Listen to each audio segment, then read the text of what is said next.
Okay, cool. There we go. Okay, and then We got Jolene on the line. Jolene. Still there? And Hey, Miss Jacobs. You can hear us? Hey, how y'all doing? How y'all doing today? All right, yourself? I'm good, thanks, Lord. Yeah, I know. Let me see if I could add my Zoom to just like that. Get in. So you guys know Bill Dale passed away. Those that remember Bill Dale, he's one of Danny's closest guys. Oh, talking about Mr. Dale? Yeah. Deacon Dale, yeah, he's the member at my church. Right. There you go. I know you know. Yeah, and Congress will speak at his funeral. Yeah, they said the 7th is everything. Wait a minute. Yeah, Saturday. At Culver.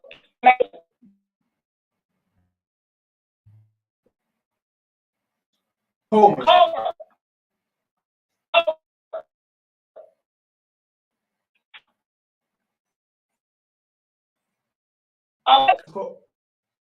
Corbin. Yeah. Okay. Wait a minute. Is it on I'm trying to see if I'm live on Facebook. You only got one because you didn't take the other. Yeah. I'm sorry, I just came in. Who died? Bill Dale. Yeah, I don't know if you remember. He's a veteran, older guy. He's one of Danny's closest guys, back in the day, from what I can remember. Let me see. Yeah, he always take pictures, and whenever it was events and things, he always would be taking pictures.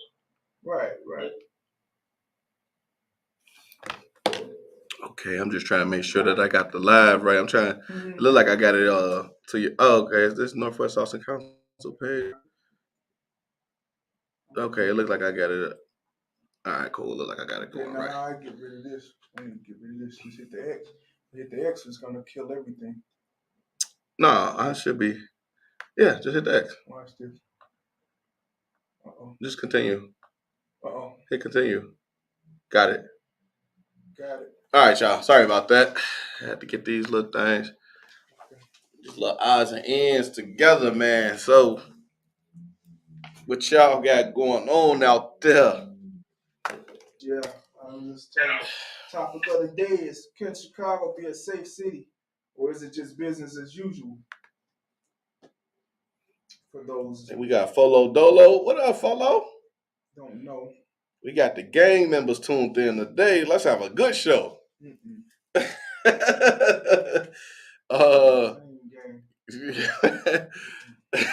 said,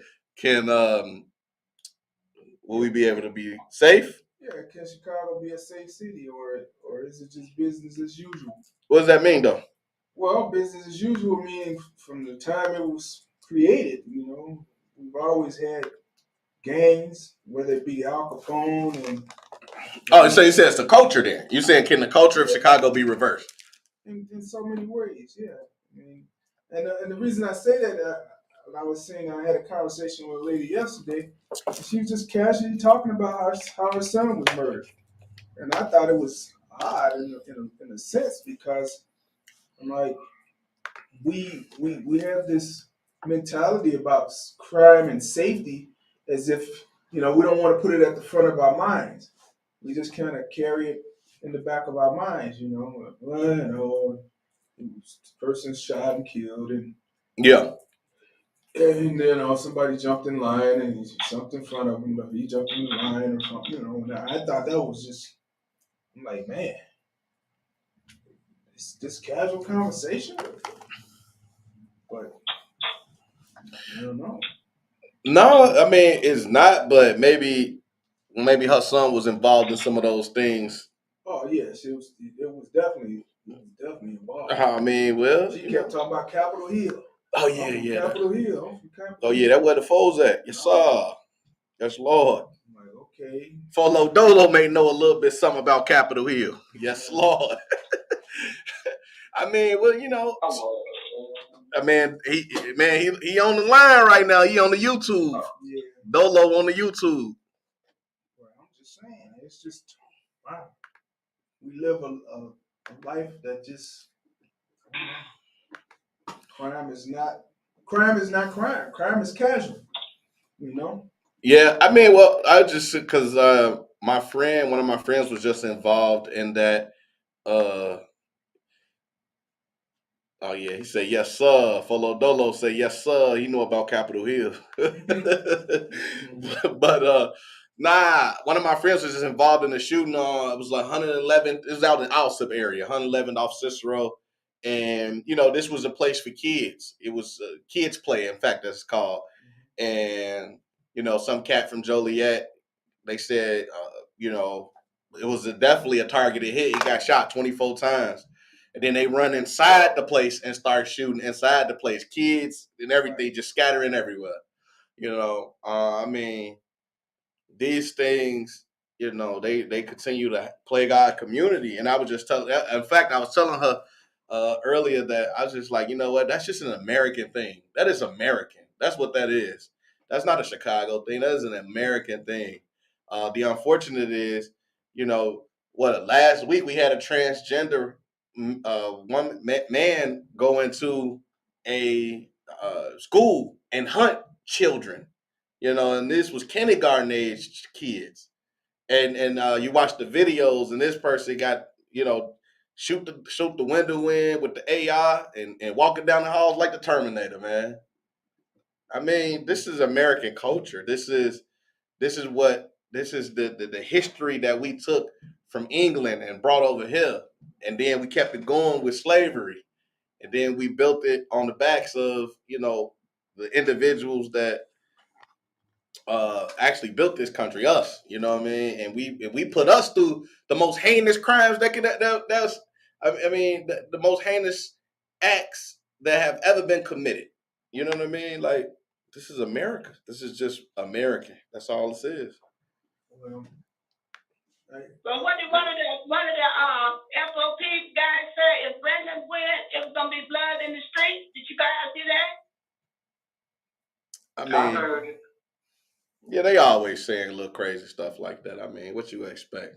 yeah. It won't be that. What Brandon will do is try to come from an angle which will actually target the root cause, which most of this stuff is because and like Dolo say, they tweaking, the young kids taking over. I mean, these are young kids that have no idea, you know, what they even fighting over. This is generational stuff. You know what I mean? Like, and it's just they easily offended and they can easily get a gun and seek retribution because of that offense. And they have really no idea what the root cause of it is. And so what he would like to do is pass treatment, not trauma, so that these individuals can actually go get the help they need. He's looking to actually establish black business in our community so that we can grow up our economic base, so we can stop having to go out and sell the drugs and get into other nefarious activities to support ourselves and our families. Like, I will say this though.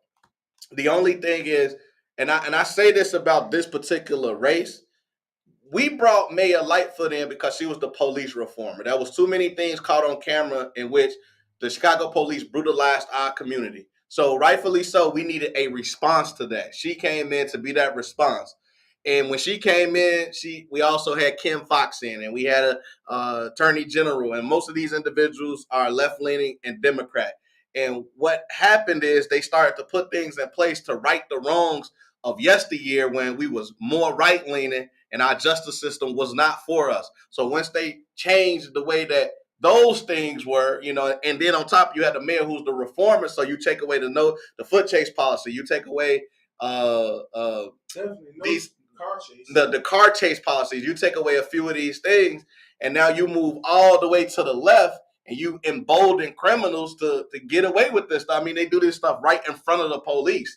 You know what I'm saying? One of my brothers was telling me he went on Madison and Central and was able to go get some drugs right in front of the white shirt.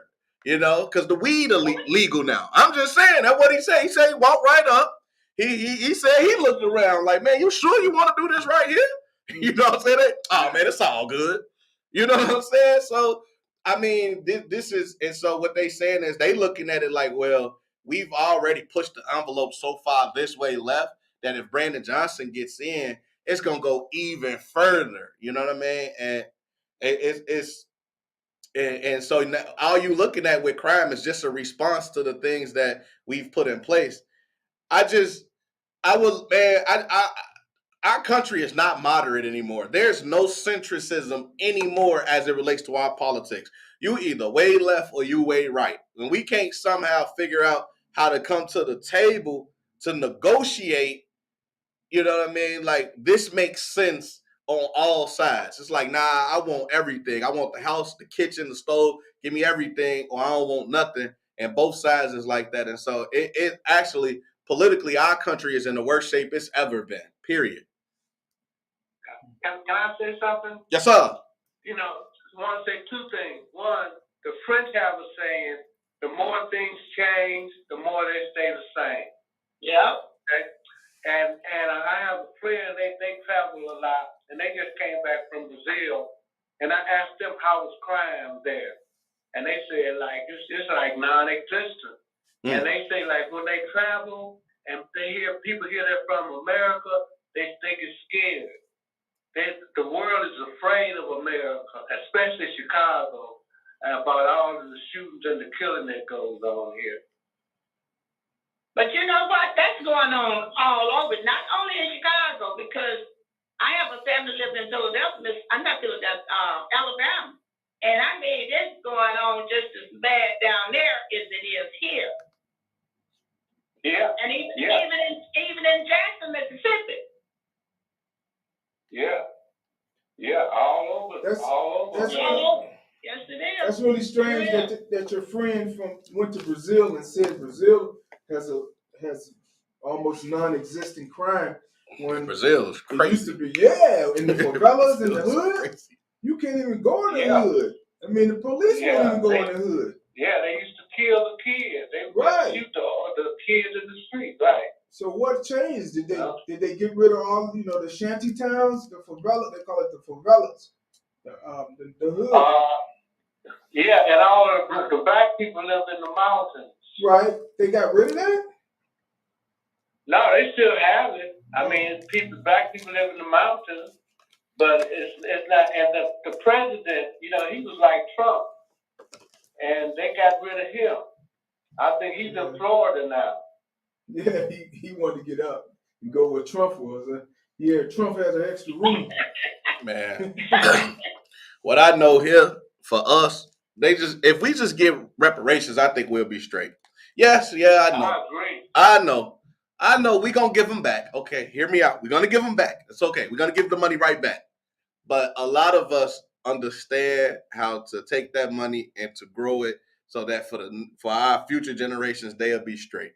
But we got to get to that space where we can get reparations. We got to heard about California? Oh, yeah, of course. Yeah, they talk about giving the black people $5 million apiece. Whoa!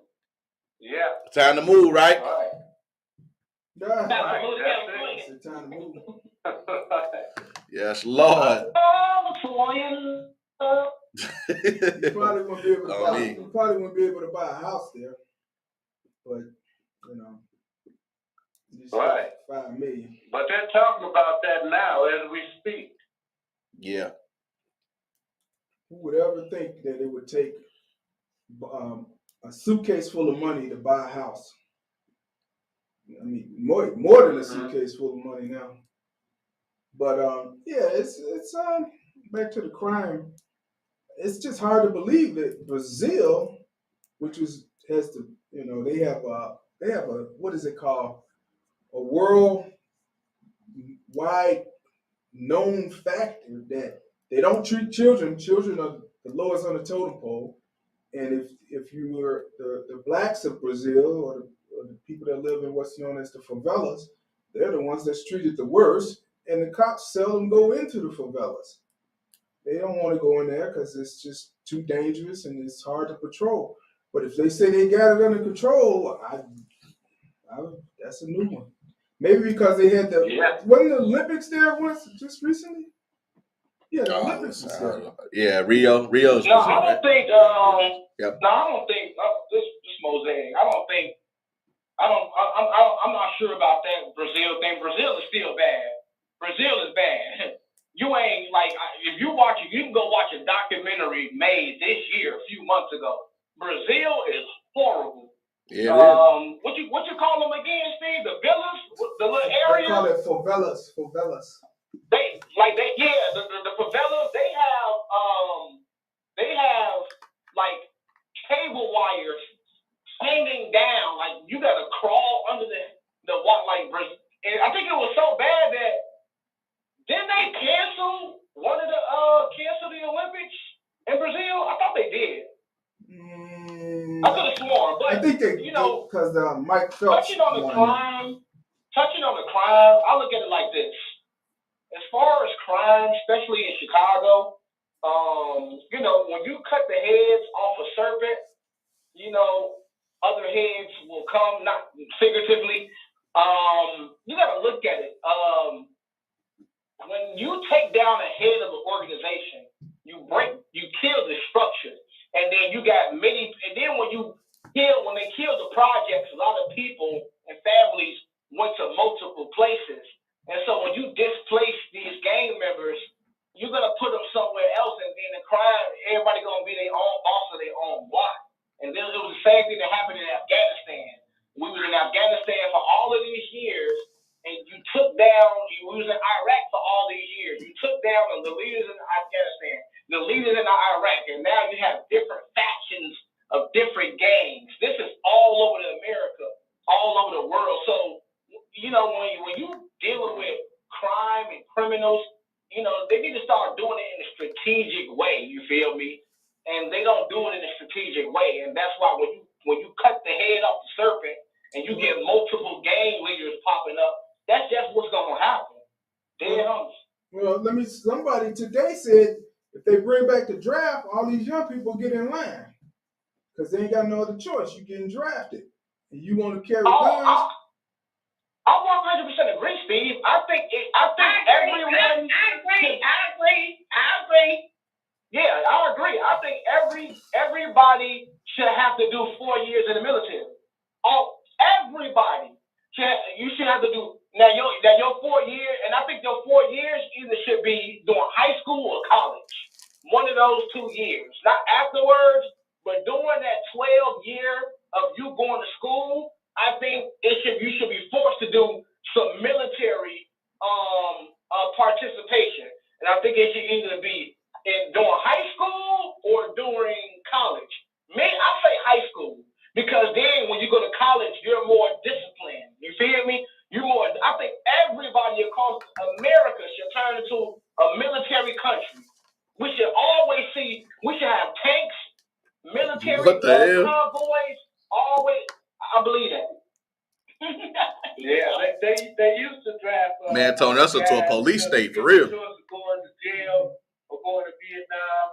Guys went to Vietnam, and guys, and that's what they call. I think what they call it fragging, where like gangbangers, they get mad at the officers and throw hand grenades in their tents at night. Mm. Yeah, that's what I heard. They protect stuff. Yeah, and then these guys got out and became police. You know what? That's so funny. That's exact the same story that was told to me today. They were like, man, a lot of those guys that got drafted, they end up shooting up superior officers, right? And getting away with it. And I'm like, right. Wow. It's like, yeah, that's how they got down back then. But right, this is the same conversation about reinstating the draft. I just think if you reinstate the draft, you definitely got to know how you're going to do it properly, because the way they were doing it before, everybody didn't get drafted. People left the country, and people just, went underground. Yeah, I don't agree with the draft per se necessarily. Like, no, because if you're gonna draft me to a war that you started, like, you can't draft me to Ukraine. America started the war in Ukraine, so I don't want no parts of that war, like, and with Russia. No. That's how drafts work. I'm Muhammad Ali. Like, no, y'all started that war. Y'all went over. NATO went over there, and Ukraine went over there, melting Russia and Putin them. So I'm not going over there to fight them. But that's how drafts work. You don't have a choice. No, that's what I'm saying. I don't agree with the draft. I agree with you having to go to school, doing your school, going to the military, but drafting me to fight a war that y'all started. But but then what's the difference if you're mandating that people go to the military? It's either draft or you mandating it. I mean, if you're in the military, a draft is when you're going to the military for war. A draft is not just going to the military. No one in the history has been drafted just to go to the military. It was to do a military operation, to go to war. I'm not saying drafting. I'm saying it should be a prerequisite, like getting your high school diploma, getting your. So you said basically ROTC to go to the military. Not drafted. There are countries like Taiwan, since they've always been on guard since they ran from Chiang Kai-shek. Ran from what was his name? Whatever his name, from back in the day in mainland China. That whole country, everybody has to join the military for so many years. Every man, woman, and child, at one point. So there are countries that do that. That's without a doubt. Countries. Israel. Everybody has to serve 4-year term in Israel. It's the men, even the women, the men. You don't have to, and you don't got to stay. If you want, you can leave. You don't have to stay after you serve the country. I think everybody, and I don't care how old you is either. Right. Yeah. But I'm gonna give you an old story. My oldest brother back in the day, he had a fight with a white boy, and they told him either you go to jail or go to the army. Right. Oh yeah. And he went to the army. Mm-hmm. So probably came out a better man. That's right. They don't know he did. Yeah. Mm-hmm. Yep. Well, I didn't go to the war, and I was drafted. They tried to draft me, but because I had been in reform school, they told me they couldn't take me. I had to volunteer, and I wouldn't volunteer. And I was a lieutenant colonel in ROTC, but Vietnam was going on, and they were mistreating us, with civil rights. And I didn't feel I could go and fight for this country, and for what? Man, I tried. I actually just tried to. I tried to go in 20. No, I didn't go. I tried to go in 2018. I wanted to go to the reserves, but they wouldn't have me. They would not have me. I still think I got up until like 40 to go to the Air Force reserves. I'll still go to the military. I always wanted to go. I was in ROTC for at least 6 years, I think. 7 years, something like that. I always wanted to go to the military. I'll still go if get in shape. I'll go. I remember Butch told me he got drafted. I'll go. He got drafted. Okay. In I guess it was the late 60s, I think it was. Yeah, because Vietnam went up until 75.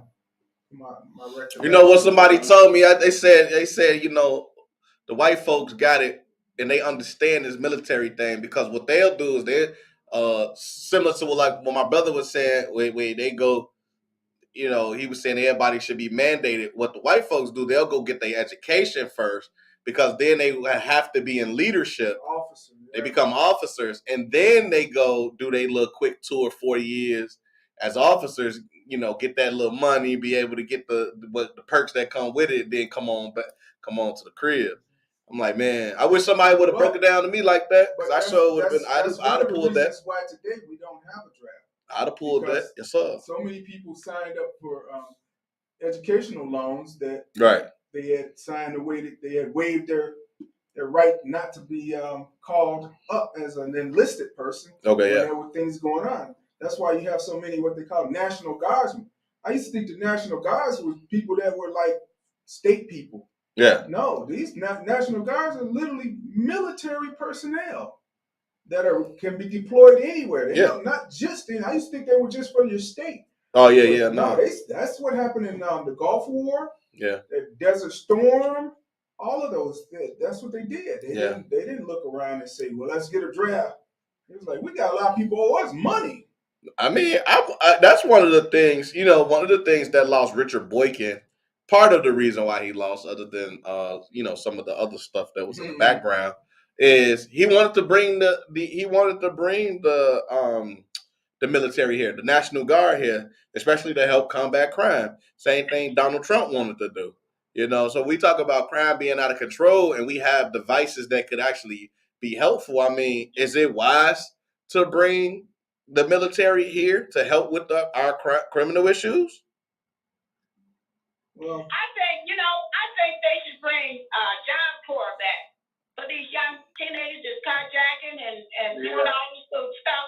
They should bring Job Corps back when they 16 years old. Back in the day, when they were 16 years old and they was troubled children, they would send them to Job Corps. Boot camp too, right? So, in boot camp too, wasn't it? Well, yeah, at the jail, that's boot camp. Jail, but I'm saying boot camp. They would send them away. I thought boot camp was like military boot camp. Brother, whoever in Chicago is in trouble, always doing something. They would send him out of Chicago into another town to Job Corps. Yeah, Job Corps was, especially if you were dropping out of school, you going to Job Corps. Yeah, you going to Job Corps. And you in high school. So did Job Corps work? A few little brothers go to Job Corps and they gave people. That's what you know what I think now see that's when you draft them. You want to drop out of school? You should when someone drops out of school, the school should already notify the military. So and so dropped out of school. Just like you get a warrant, you should have to go to the military. You have to go to the military for 2 years. You have 2 years in the military. Hey man, you want to drop out of school because when you drop out of school as a teenager, you become a degenerate. I ain't mad at that. I ain't mad at that at all. I'm hard on my people. I know how to get a black person in line. I know. See, they don't want me to be the mayor of Chicago because I'm the one like, hey. I come from daily calls. No. Hey, look, they trying to protect the city from going in that direction. It's over with for that. They say we trying to get progressive black folks that don't want to talk like you talking right now. That's probably part of the issue. Weak liberals, man. And they being trained by the white liberals. I love white people. You feel me? But white liberals be getting in black people mind. But when we came to this country, we were conservative people. Facts. When we got our rights, we were conservative, black, bootstrap, black Wall Street, Tuskegee people. Yeah, we was. We were Republicans. We were very much so Republicans. Until the Democrats came up with a plan for us, and they said we're gonna make them dependent on us. We're gonna give them what they never had, and that's gonna keep them for a long time. That was a good plan. I call it the culture of dependency. They made it so that we don't even have to. We make it harder to escape the titty, so to speak. That's how they did it for us. We want to continue to suck on that teat. What my man call it code switching. This is beyond code switching. It's just switching, bait and switch. That's what it is, bait and switch. I think everything just switches over when the powers that be see that other people are moving towards them and encroaching upon them and say, "Oh, time to switch this up." I've seen this happen in my own lifetime. I saw it happen with Harold Washington. The whole city's Democratic. Mm-hmm. All of a sudden, Harold Washington run. Oh, we need to switch parties and create a Republican running mate. Not running mate, but what do you call it? competition. Yeah. Candidate. And I never thought that would happen in Chicago, where the body of people switched over to Republican. Now I don't know how they even did that when most of them were aldermen, and then they came up with a Republican candidate to run against Harold Washington because they knew they couldn't beat him as a Democrat. Mm-hmm. They weren't going to get the vote that they needed, and they still didn't beat him. But it's about switching it up. When the power doesn't work this way, let's switch it to another name. Right. Well, that's what I'm saying. The unfortunate about our country right now is that we keep moving left and right, and we keep going all the way to the extremes. That it does not seem like we understand or could come to a table to negotiate somewhere near the middle that could be helpful for us all, like passing gun laws, right? I'm for passing stricter gun laws. The person that went and shot those babies up, the transgender individual, was in therapy for emotional distress or some sort of condition or issue related possibly to their conversion. And that person was allowed to buy 7 guns in like 5 days or something like that. You know what I mean? Yeah. Like, that's crazy. What do you need all those guns for in that short? Like, where the red flags at? You know what I mean? Like, wait, hold on. Go ahead. What you mean? Why do you need those guns? Hold on. What you mean? Why do you need to purchase 7 guns in 5 days? Now, listen, I'm saying it's your American right to bear arms, and I'm for it. I like guns. I'm okay with people having guns, but I think a red flag needs to be raised when somebody buys a collection of guns in a short amount of time. Like something like that, I have to go into their history. Like, damn, what kind of money they got over there? You know what I'm saying? And then I might want to make a few calls. Like, is this person cool? Like, what's going on? I'm saying when we talk about having stricter laws, like stuff like that, you know what I mean? I would like to know. You know what I'm saying? I mean, I would like for us to be able to see something like that and understand, like, that's a little abnormal. You know what I'm saying? What's more abnormal is what you said. The first thing you said, it wasn't the buying 7 guns. It was you're in therapy. Yeah. And I think every therapist should be connected to every federal police station where the federal police station, they get our CCW and FOI card information. They know when we're applying. So I think those things should be connected. Psychologists and the federal and federal firearm association, they should be 1 and 1. Okay, this person is in therapy. Boom. If you go apply for a gun, you're going to automatically pop up. I don't give a damn. You was in therapy 15 years ago. I need to know why you was in therapy, what you was going through. Did you take any pills?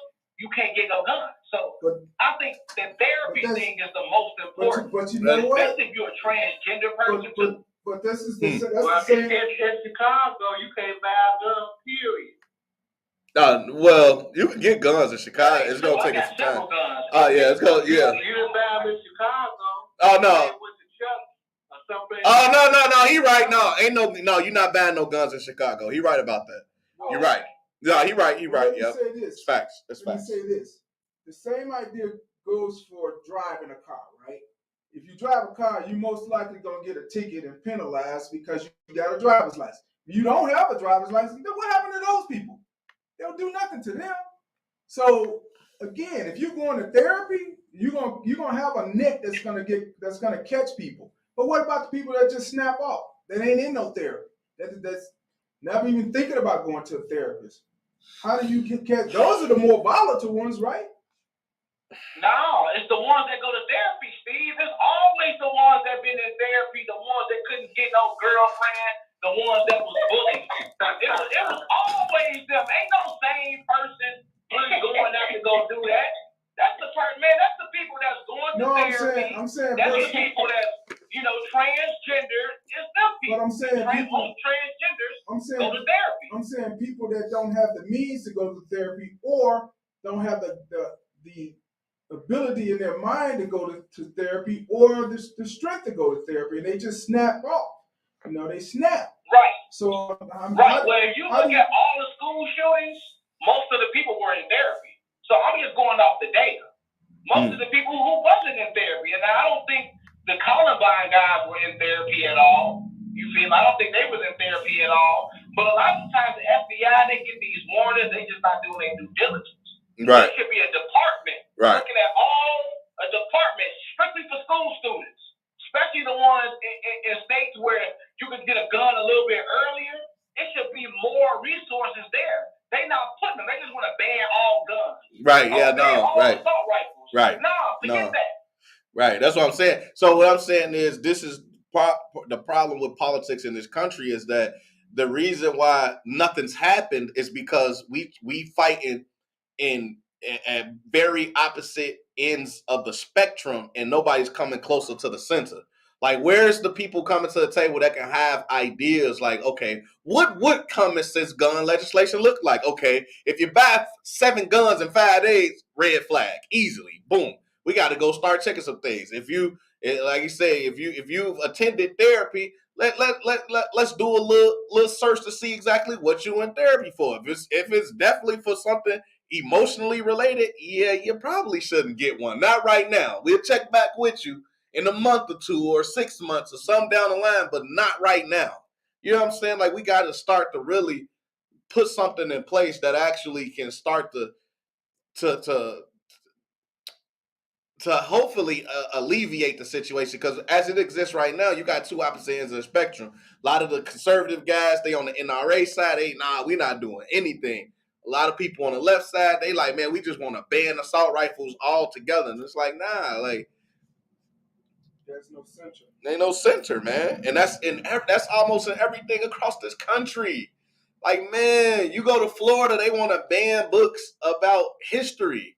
Like, yo, then you come all the way here to places like Chicago, and they allowing conversion therapy at a young age for young people. Like, come on, man. I mean, or not necessarily therapy, but they're allowing them to convert at a young age without consent of their parents. Like, come on, man. It's like we wait.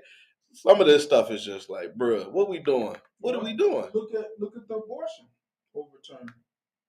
You know, people just kind of sleeping on that for the last year or two. It's been almost 2 years. Yeah, now. Abortion was overturned. You know, rah, and then what happened? Everybody's well, okay. Yeah, because it ended up being states' right, though. You know, it ended up coming down to the states being able to do their abortion thing. But the bad thing about that is that's an inconvenience for a lot of people. Yeah. I mean, you get a job in another state because it's paying you a lucrative amount of money, and you being a woman, now something happens and I got to leave this job. Well, I got to go take a Learjet to another state or whatever, you know. I don't know. I just don't know. I mean, yeah, I can't really speak on that because that's out of my purview. I'm not a woman, but I just know that we gotta. Part of it is a lot of times we're not holding ourselves accountable too. Where's the accountability for people? That's true. Well, you know, the FBI say only 5% of the population is criminal. Yeah, only 5%. I agree. Right.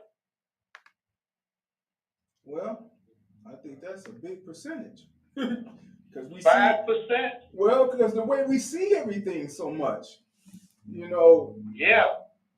I'm like, it's like if somebody say, I'm going to take 5% of your eyesight away. You saying, hold on a minute. You know, I want to be able to see everything. 5% could be a big thing when you're utilizing things in a different way, you know.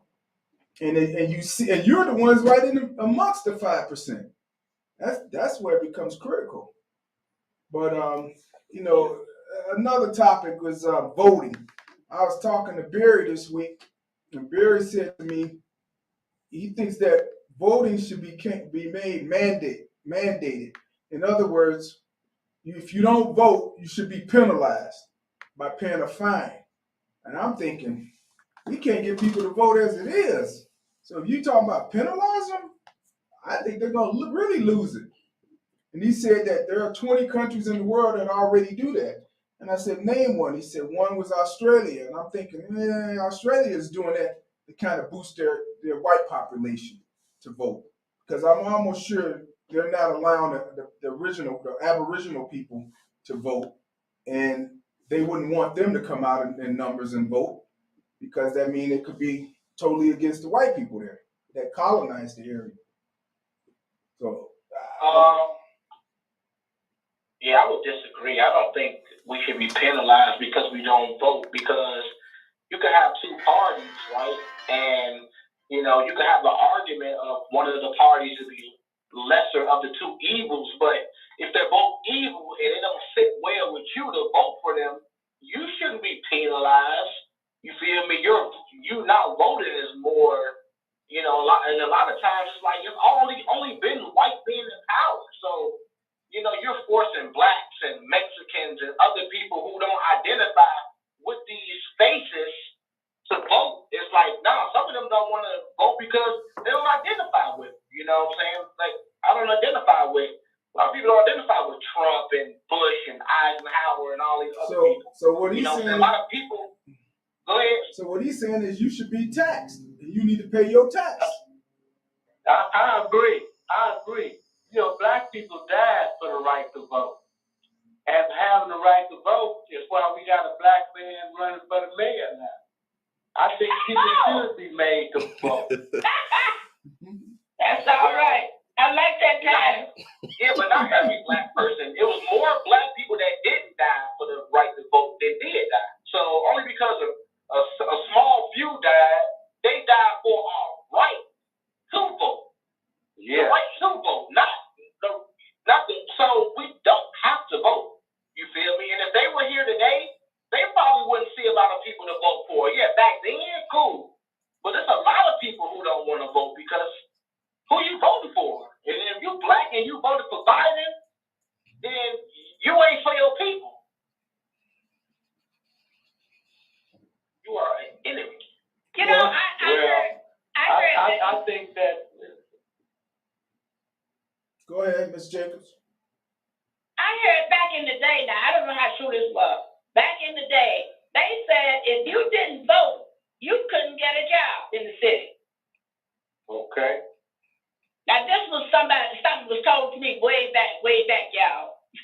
So I don't know how true this is. But they said if you didn't vote, you don't get a job. I don't think that was legal, but someone might have said it to some people, you know, just like people paying for votes. Well, back then, black folks had just started voting probably, and this was what the other people, this was their demand that you had to vote before you could get a job. So they was doing the hiring. But you got to think about this. What benefit to white people is for a massive amount of black people to vote against the white people's interests? Because they didn't say how you had to vote. They just said get a voter's registration and vote. They didn't say show that you voted for the person they wanted.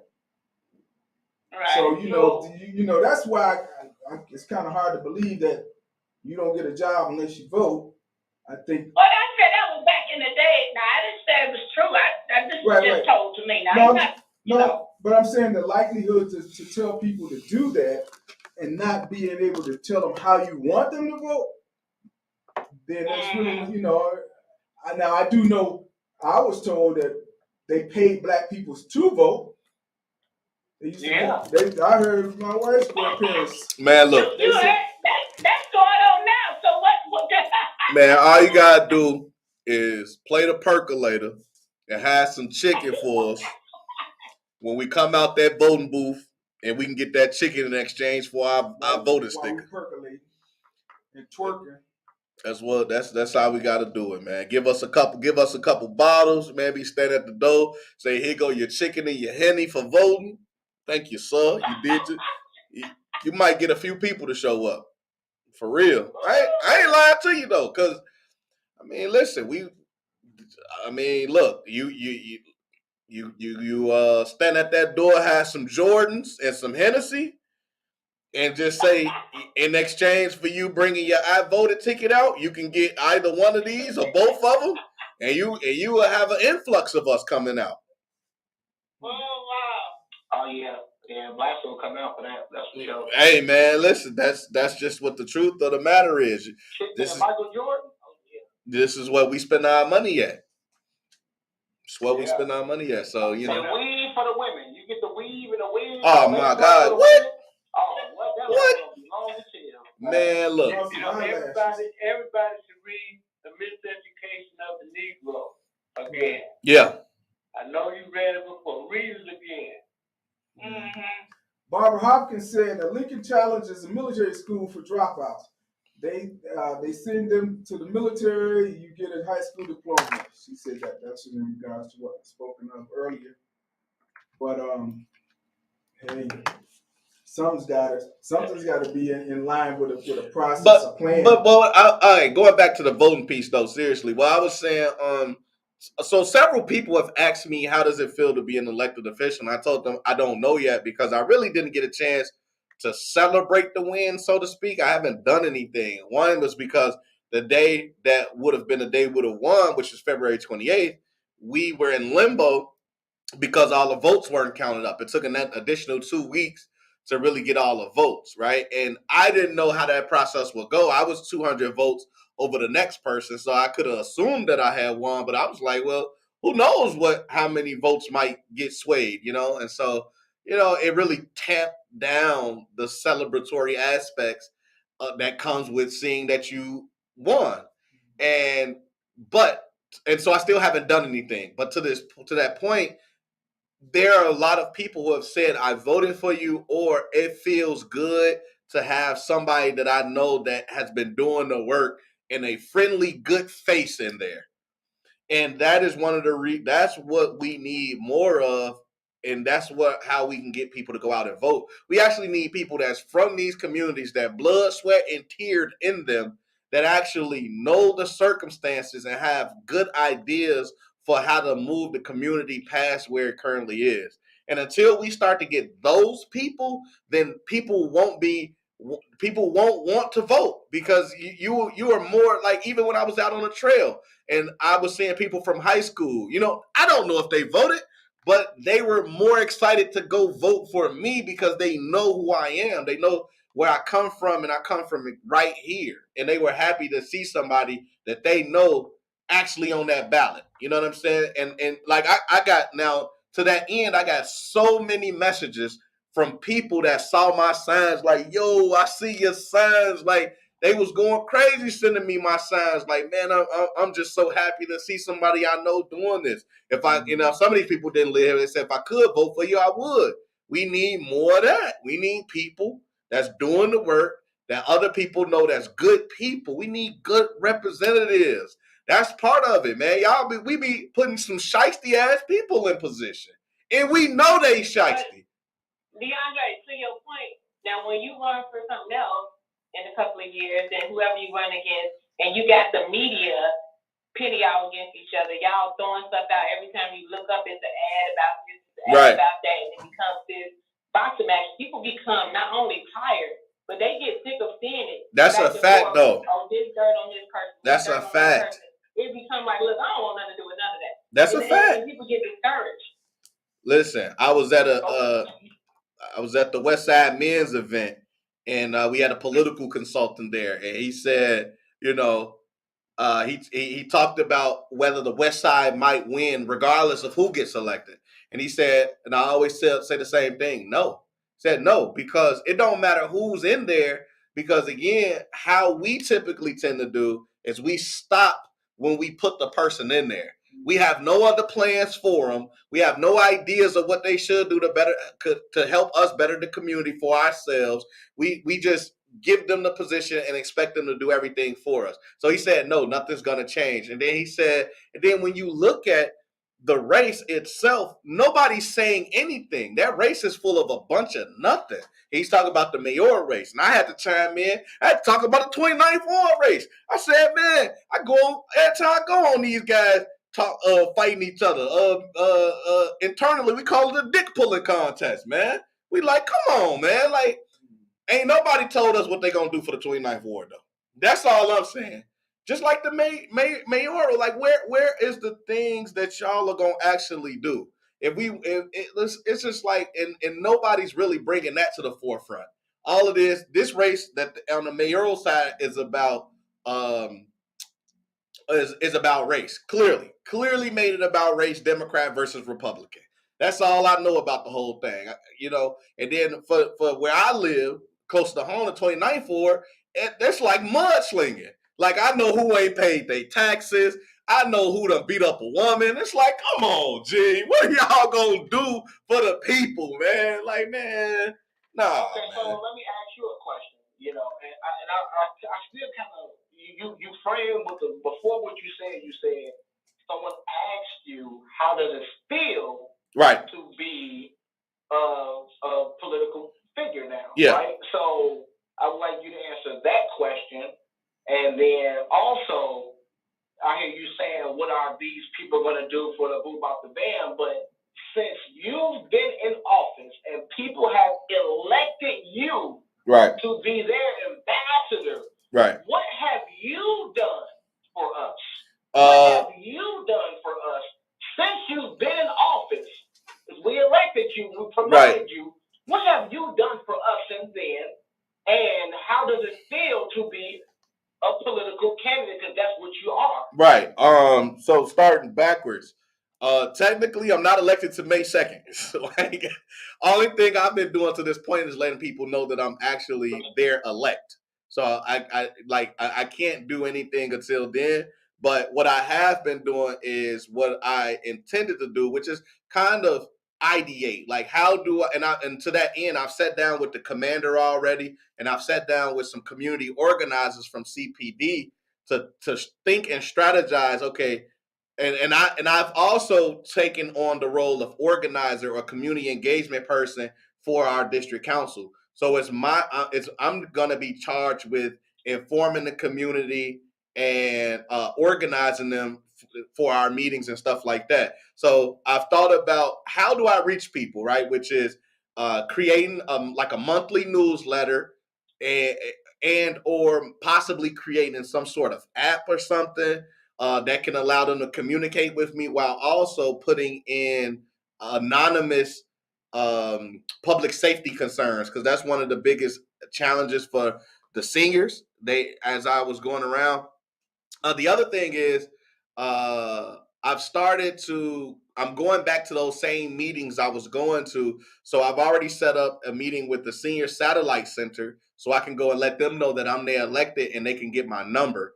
And starting probably not Monday because I'm going to wait till after the election. So starting on the 5th, I am going to go door to door and make sure that I hand out the information, letting people know I'm elected. And I'm going to do that all the way up until the 2nd. So it's really about the awareness, letting people know that I am their elected official and trying to ideate on how to connect with them is where I'm at right now. And until we learn more, we've only done one training so far. Until we learn more about our roles and responsibilities, I really can't take it more further than the ideation point and to get ready to hit the ground running. And then how does it feel? How does it feel? I mean, it feels good to put a plan in place. I mean, I pretty much ran my campaign. I obviously I had a team, but the bulk of the heavy lift came from me, and so it feels good to put your pain in and see the fruits of your efforts. I was just saying that I didn't get to celebrate, so there was no like overwhelming feeling. I told people I wanted to cry, win or lose, and I didn't get a chance to share the tip, man, because it was just like, dang, like what happened? Like did I win or not? You know what I mean? So I really wanted to be overcome with emotion like that. It's all new. Yeah, that's the whole thing. The whole process is new. Everything is new to everyone. So the landmark is the people that won or that were involved. They're the forerunners for this. Right. We the foundation setters. Yeah. So I get to set a foundation for a position that others are gonna have after me. But like I say, I think the biggest thing is knowing that people feel good about electing me. That's what makes me feel good. People letting me know they voted for me and they feel good that they know somebody that's gonna do some work is actually in that position. So so I feel good about those two things. About the people. Now, how do you feel about, but a lot of people get elected, a lot of these guys get elected, these people, and then you go to their social medias and you go to their YouTube and you don't see none of the stuff that they say that how can we validate these things were done if we don't see any footprint of these things? So the way that this is going to go, we have to have open meetings. And I intend on, and this is one of the ways I intend on informing the community. I intend on bringing my iPad and actually videotaping our meetings and then posting those on my YouTube page so people could actually consume it at a later date. And as I put my newsletter out, I also want to make sure that I at least capture the highlights of the meeting so that people know, you know what I'm saying, the main points of it. And then what I would like to do is, I know we got seniors, and then so for our seniors that can't get the app and all of this type of stuff, if we go that route, I want to be able to print up paper for them and take it to them. Like that's how I want to be of service. I want to make sure that I'm connecting in multiple ways with different populations of people.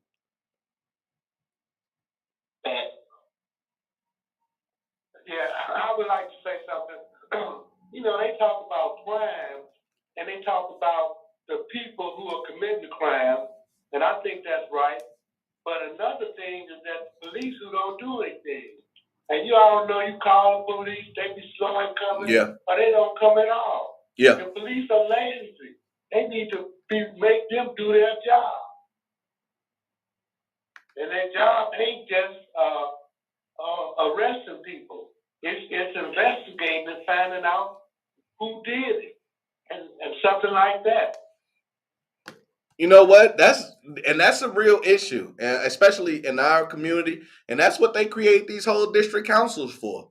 So one of the things that we're going to be tasked with is going throughout our community. And when those type of issues happen, we will be the response for the community. So the community would reach out to us. Man, I called, like Ms. Jacobs has called several times where she didn't get a response from the officers. Right. Hell, nobody came to her, not even the next couple days. And we've talked about this extensively. So Ms. Jacobs gets in touch with me, say this is an issue. Now I get to go and do some investigation. Hey man, what's going on? Like, what happened? And I understand we short staffed, blah, blah, blah. Cool. But at the end of the day, that doesn't mean that, and to be clear, OEMC has a priority level. So if you a level 3 priority, that's like a shooting or something.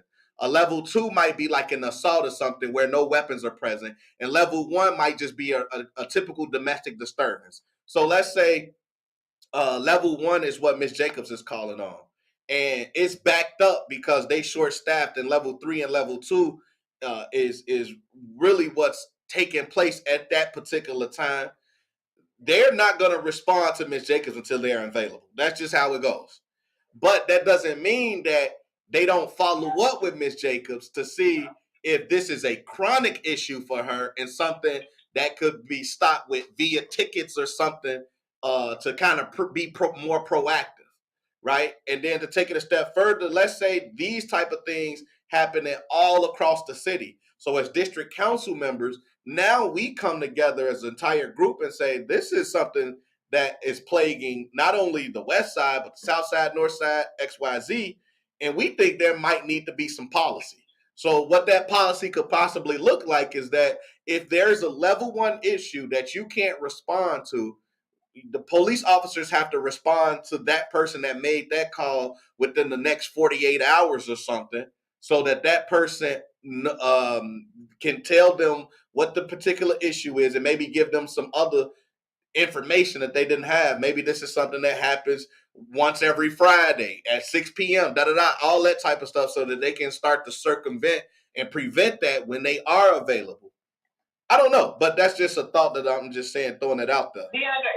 Yeah. I want to say something. So, to your point, I also think, for one, like Steve can tell. Steve, I don't know if you had left on election day or not, but it was an incident where it was a call, and it was literally 15 to 20 officers sitting outside at one point or other, where clearly all of them were not involved in resolving this case. It was just they were kind of standing. I think police officers need to be removed from the political side of things and being back into the streets. When Mayor Lightfoot was in office, they had so much of combative history that make her look bad. And I have been at so many different of these different meetings where it was a mock of her, like, oh, the police don't come. And this, I believe, was intent. I don't have any, anything to back that up. But police have become so involved in politics, opposed to being more so in the streets. They weren't like that before. Yeah, police officers are political, but now, hopefully, with district councils in place, then maybe they can step back and just be more geared to the streets now when they get to the streets, opposed to being so much into the politics. Even now, I'm hearing them saying so much about the mayor this, so much about the mayor that. When they job to be concerned about the streets and the people in the community. So once they get back to that, I think they'll be more, answer calls, and they'll be doing their job. Well, are you talking about the foot chase that they had when the guy was running with? Yeah. Well, I don't think we needed all those officers on that call. I'm sorry, Dave. I don't think they needed all those officers at that time for that amount of time. You know what I mean? Where all of them weren't scrambling and looking in the alleys or whatever. It was one point where so many of them were standing in one spot for a long time, just laughing. I seen one drinking pop. And I'm just like, okay, now I know the guy, they haven't found him yet, but what are they doing to look for him? If not, go to another call. I'm sure it's a domestic happening. I'm sure somebody calling for something. Especially with all the mental health crisis that's going on in this particular neighborhood. And even that might not be their unit, but it's something they could probably sit with opposed to standing in their gangway. Yeah. It was 15 of them at one point. That happens, and that happens far too often. Saying, like, they're not answering the calls because they're not available, well, what are they doing? That happens far too often. A former sergeant said that. He said a lot of these younger folk, when there's a shooting or whatnot, they be wanting to look around, look at the body in the crime scene, stepping all through it, messing it up for detectives. He's like, man, listen, when the crime scene is secure, you don't need 4-5 wagons out there with 10 to 15 officers. All right, everybody go back, man. Take 3 of them away and leave 6. And let them other folks go and do what they need to do to be out here policing. But that's what happens a lot. Yeah. And I would love to see the statistics on that. One of the things that we are trying to do is bring transparency for our community so that we can see, okay, damn, how much downtime was that for you? Where she said you got 5 of them huddling up, one drinking coffee. Like, if you did that for 30 minutes, imagine what kind of that's between the few of y'all, that's 2.5 hours of work. Imagine what kind of work could have been done in them 2.5 hours while y'all standing around kikiing. Yeah, I agree with that. That's a fact. They do be sitting around killing. Let me just say this. I talked to one of the premier personnel that probably will be throwing their hat in the ring for superintendent of police. That's Ernest Cato. And we had a pretty long talk, and he said, he has the formula. He said that he knows that we need transparency. He said that, what are we going to do with all these hitting facilities? There shouldn't be a facility that's not known of. Yeah. He said also he understands that, officers have to be looked upon and looked after also because things that are going on with all these suicides and things that are going on with them. Yeah, for sure. So, and he knows the heart. He has his hand on the pulse of the community. So I'm like, yeah, you know it. You've been involved with this for 30 years. You work with community. You work with the officers. So maybe it is all of these things that we have to do. We have to look at this with a different eye now in all aspects. I mean, even CAPS. I told him, I said, they need to get rid of the name CAPS because it sounds like you're in a prison camp. Well, it's called community policing now. Huh? It's community policing now. CAPS is going away now. It's community policing. I mean, it's going to be hard for the diehards to move around from that, but it's community policing. Yeah, they moved around. It just sounds like you're in a concentration camp, Yeah. Community, but even when we came up with NPI, Neighborhood Policing Initiative, it sounds like something that's being thought of. It doesn't sound like you're policing people. It just sounds like it's an initiative to think about something, to kickstart something. But I don't know.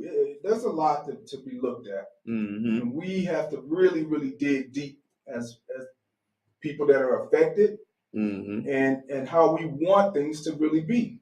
Yeah. And I think the district councils are a good start, to be able to talk to people, push things upstream. Yeah. Yeah, it's gonna be interesting. I'm ready. I'm ready for May 2nd to come. I'm drinking my water. I'm trying to get healthy. You know what I'm saying? I want to look good in the suit, man. You know what I mean?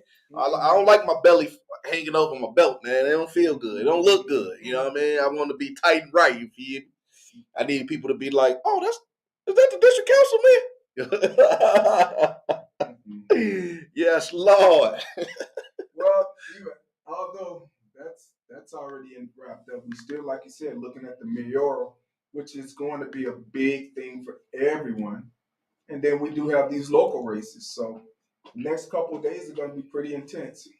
If you think they've been intense so far, the next couple of days, you said tomorrow. Oh yeah, and Tuesday. Oh yeah, man. These people finna be worried themselves crazy, man. Intense.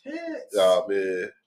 Me and DeAndre got a dance routine and some matching outfits. We gonna stand at the pole and we got a little dance we gonna do. It's gonna be nice. There you go. We've been practicing. We're gonna need it. We're gonna need all of that. Cause I'm just tight. saying. It's a tight race. Both of these. I spoke about obviously the mayoral race and the 29th ward race. These are very tight races. The both of them. You know.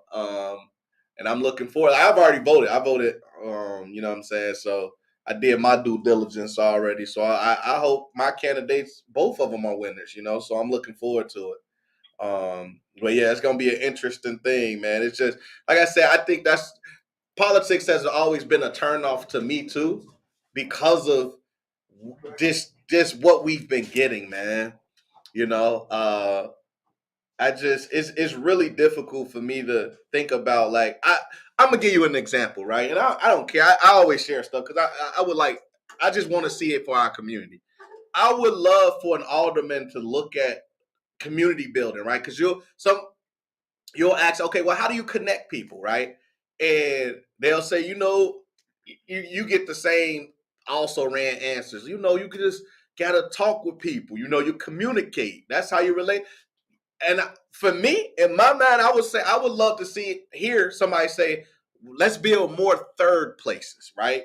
Like Starbucks. Starbucks is the third place where people can go after work, before work. They could, where you could sit with other people. You could do homework, business work, or whatever, and have coffee.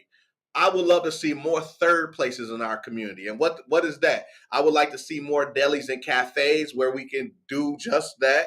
I would like to see more repurposed, how you call it, like we have the island by my place, so by the crib we have the island oasis. So that's an outdoor a reconverted facility where our community, we watch movies in there together, we watch games, the kids can go in the back and play. They got a little jungle gym or whatever for them back there. Like, these are communal spaces that can be right on every single block in our community, and we can create opportunities to build and connect. Because when you talk about that happening, where does it happen in our community? Right? Like, I love the idea of having community centers, but why don't we start closer and just utilize the spaces that we have to create these opportunities for people to build, right? Grocery stores are supposed to be for that, but we don't have enough of those. We have community centers. Also, brother, yeah, go ahead. I hear what you're saying, brother, but you know damn well if they build a community center, we're going to sell crack cocaine out the community center. We're going to sell heroin in the back of the community center. We're going to have a prostitution strip at one. Anything that you build, black people is going to destroy it. They gonna destroy it. Like, that's just where we at. That's just the progression. And that's just the progression. Everybody know about thermodynamics, bro. Everything goes into chaos. We are not orderly people. We are not organized. So that's why, as black people as a whole, we go into more chaos. That's where the entropy is landing us. I don't think there's no way of reversing entropy at this point. Once you pour ink into a black ink into water, it's gonna spring. You can never get it to reverse. So I don't think that you're gonna be able to reprogram the black people by putting certain things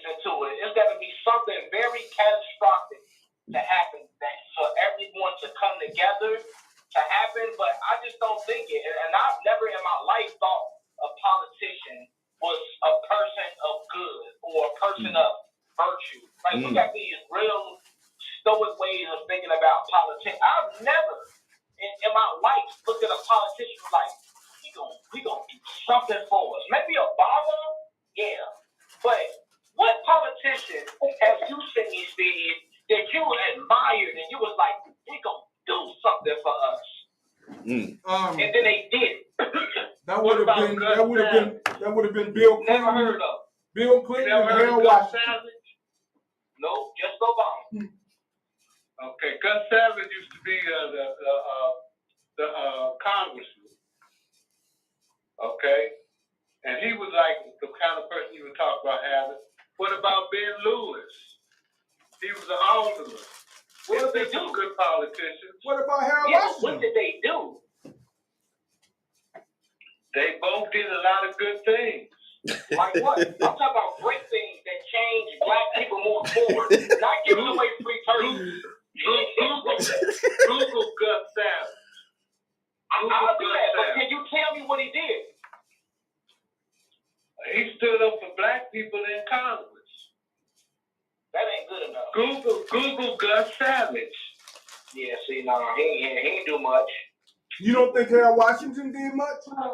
Nah, we don't. Oh, yeah, that's why they gave him, but see, he did great things. That's why they gave him a building.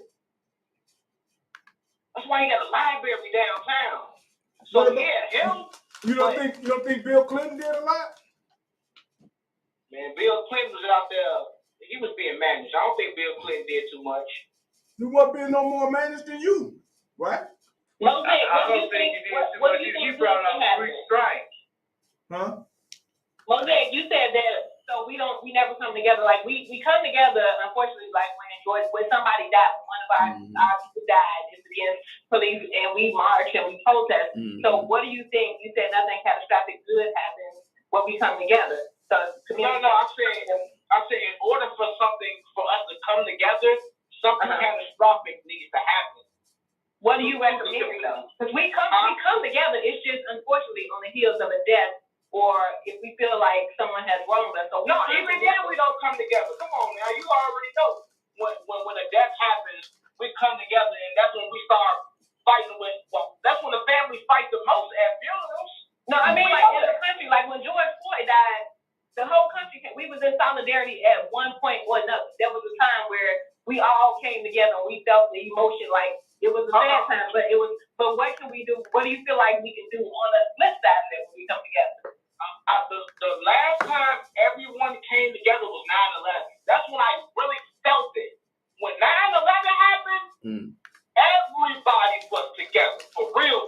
But that was tragic too. But what can we do to come together where it's not tragic, where it's not something on the heels of something bad? It's impossible to invoke change without something happening externally very bad for you. The only time people really want to lose weight is when the doctor say you got diabetes or you're finna have a heart attack. You don't just, when you're doing good and and the doctor don't tell you that you're gonna live your life. When you only want to do a job application when you had a bad day at work, something catastrophic has to happen through the black community and for it to be. Look at all those black people in Buffalo that got killed by that white dude that walked up in there. And we didn't come together for that. As a whole. What about the Million Man March? That was now I give you that. Come on, we can't replicate. Even when they came together for that, them black ass people went back home and did the same thing over again. They didn't do nothing after that. That's not true. They didn't do nothing after that. That's not true. I'm a product of the Million Man March. What they do? We were told to come for a Day of Atonement. And then at the end of the march, they said, go back to your communities and support and help your communities in whatever capacity that you can. And I can say I've been doing that. I was doing it before, but I still continue. And I met other people that were doing it. Actually, that's when I got more involved with Butch Campbell. And he created a group. And since then, it's gotten worse. The black community has gotten worse since then. I don't know. I don't know if it really has. Yeah, it didn't happen enough. Maybe those marches didn't happen enough, but we didn't have it exactly enough. We need to do more frequently. We need to have that every year. I agree. I think some people are trying, but we just couldn't sustain it. We got to keep the air in the balloon and figure out how to keep the air in the balloon. Like what white people, what works for us? White people, they don't play. They go complain. You do anything, they call it customer service right away. Black people let things slide too much. Oh, it's gonna be cool. Boom, boom, boom, boom, boom. Nah, you supposed to kept doing that. Kept putting black people in position. Kept doing all of these things.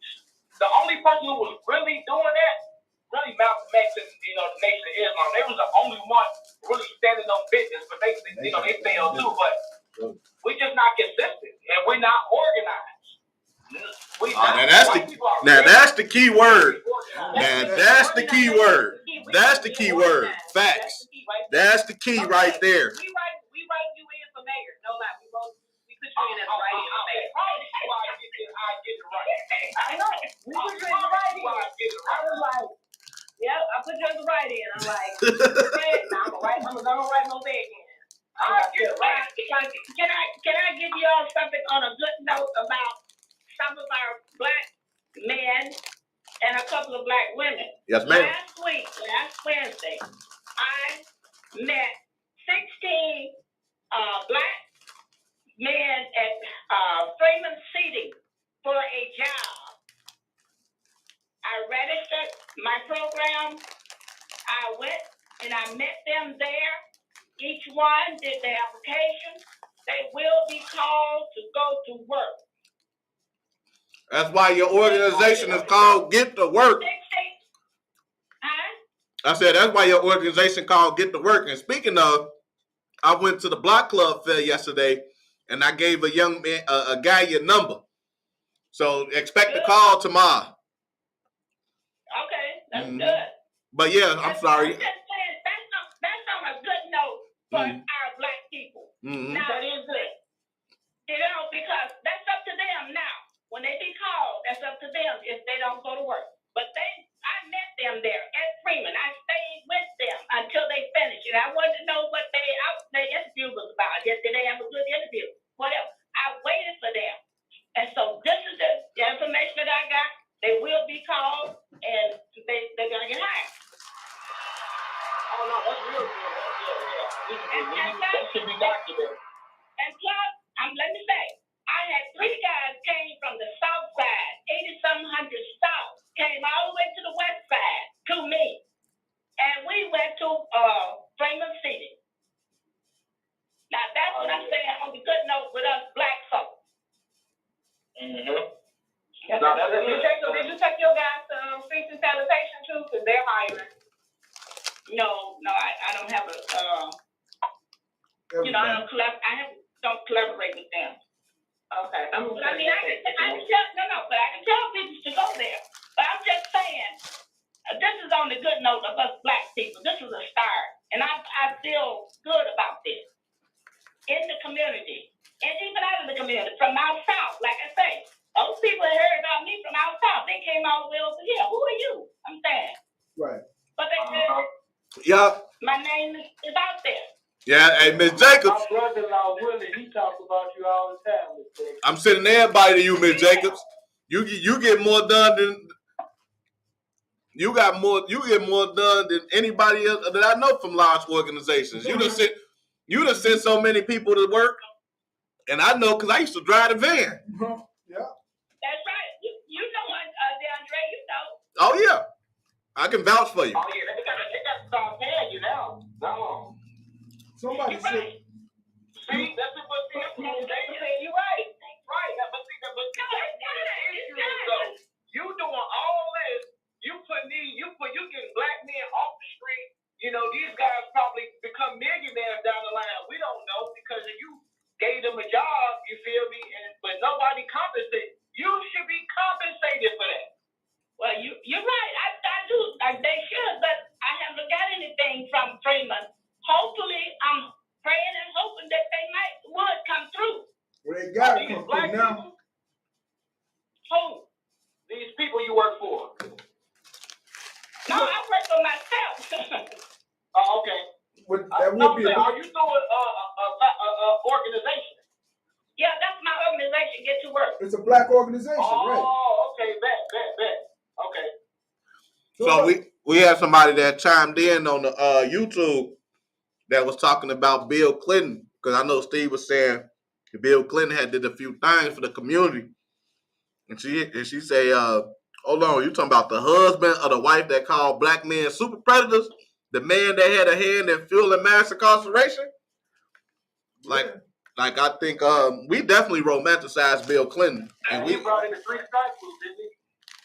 Yeah, Bill Clinton bring in the three. No, Joe Biden helped bring that in. All I know is we had 8 years of prosperity, and I ain't never seen no prosperity in America ever. And I'm going back to I'm going back 7 decades. Man, see the version of prosperity. Now I gotta know what you're talking about when you say prosperity. What was prosperity? Prosperity was interest rates were low. Black people were able to buy properties and homes. Everybody had jobs. Unemployment rate was at 3%. At my job, they would give you $1,000 to get somebody hired.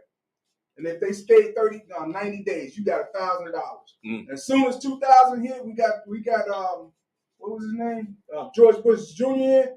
We lost 1,500 jobs, which don't sound like nothing, but 1,500 was never heard of from 2000 to from 92 to 2000. So I mean, anybody. It's just to me, it seems like the world is stuck in a cycle. And it's like when the Democrats do something, they like say, oh man, the Democrats really helped us and really pushed us forward. Then they say a Republican get in and he ain't do nothing for us. But I just think if the problem is mental, our mentality is get a job and work it for a few years. But we have this because we don't have that mentality of the entrepreneurship that's necessary to thrive, not just survive, because we're so stuck in that survival mindset that when the Democrats come in and they offer jobs and opportunities, we hop on them. But as soon as the Republicans get in and they reverse course, then we blame the Republicans and say, oh no, they bad for the common folk. But the whole time you have the opportunity to take those jobs and move forward. And if we was more thinking along the lines of the Republicans, as black people, we actually probably would have way more resources and things because we would look more towards building up our money, doing for self, as opposed to So what you're saying is you'll be forced to do for self. Facts. You had no choice. We wait on Democrats to get in the office because with most black people, it's like, okay, we finally got somebody in the office that's gonna look out for us. And it's like, yo, we live in America. Do you know how that sounds? Right. Like every time somebody vouch for a white person, I just be thinking but damn, they would never vouch for you like that. Like the only thing these people care about is the color green. Like, yeah, the man might have did some good, but he also did even more for the people who serve the private prison system. Like, if you want to be technical, that's who he really helped get where they needed to go. So it's like the sleight of hand. Over here, I'm gonna look out for you black people over here. But we know who we really looking out for, and ultimately at the end of the day. That's my whole thing. Right. No. When I say prosperous, I wasn't saying prosperous just for black folks. I was saying Americans in general. I understand all of those things happen, but again, they happen today in this economy. People going to prison. People doing wrong. People gonna do what they do. People gonna sell drugs. People gonna do drugs. I'm just saying the opportunity to get it was so easy back then for anybody to get what you needed to get. I mean, Steve, the opportunities are abundant right now. Oh yeah. The thing is, no doubt. Again, you're basing that upon somebody giving us something. That's the problem with us right now. We're basing these things on what he gave us, not what he took from us. Like, we all know those laws were created specifically for black young men to lose their life and spend time in prison. That's what it was created for, because if you want to be technical, why they don't never come down on a white pharmaceutical company who really is pushing this product. They the real problem. You will never see that happen because that's big business. You'll never see it. They've been pushing this since cigarettes. That's what I'm saying. Like right now. Yeah, go ahead, my fault. No, I said they've been pushing it since cigarettes and alcohol. Of course they're gonna push it. That's their domain. But I'm just saying, in general, if you look at the prosperous years in concession, they would have been 92 to 2000.